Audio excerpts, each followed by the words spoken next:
আসসালামু আলাইকুম। মধুধার আপডেট এবং প্রকাশনের পক্ষ থেকে সবাইকে স্বাগতম।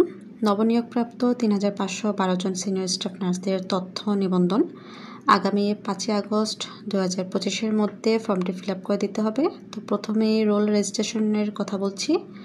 রোল এবং রেজিস্ট্রেশন নাম্বার সেম থাকবে, সেটা হচ্ছে আপনার বিপিএসসির যে অ্যাডমিট কার্ডের রোল নাম্বার সেটাই দিবেন দুই জায়গায়।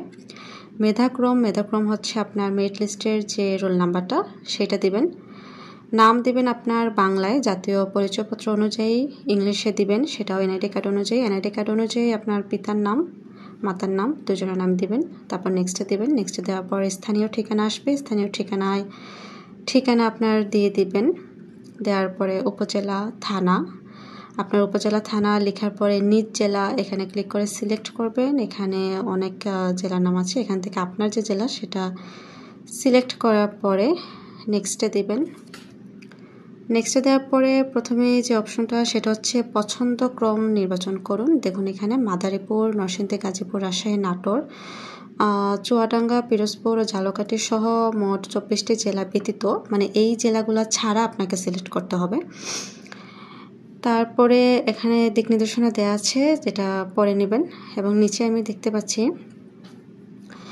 ঢাকা, কিশোরগঞ্জ, রাজবাড়ী, ফরিদপুর, মুন্সিগঞ্জ, মাগুরা, কুষ্টিয়া, বরিশাল, কক্সবাজার, সিলেট, সুনামগঞ্জ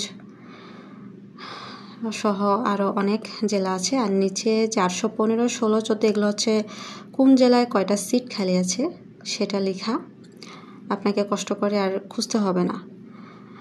এখন সিলেক্টের বিষয় হচ্ছে প্রতিটি কলামে আপনি একবার করে ক্লিক করতে পারবেন। যেমন ঢাকা যদি প্রথম পছন্দ দেন, দ্বিতীয় পছন্দ ঢাকা ক্লিক করতে পারবেন না, দ্বিতীয় পছন্দ অন্য কোনো জেলা দিতে হবে।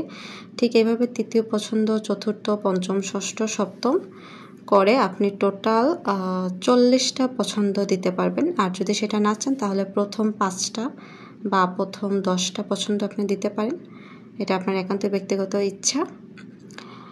তবে একই কলামে একাধিকবার ক্লিক করা যাবে না। এই যে please don't select more than one response per column, যেটা বলছিলাম।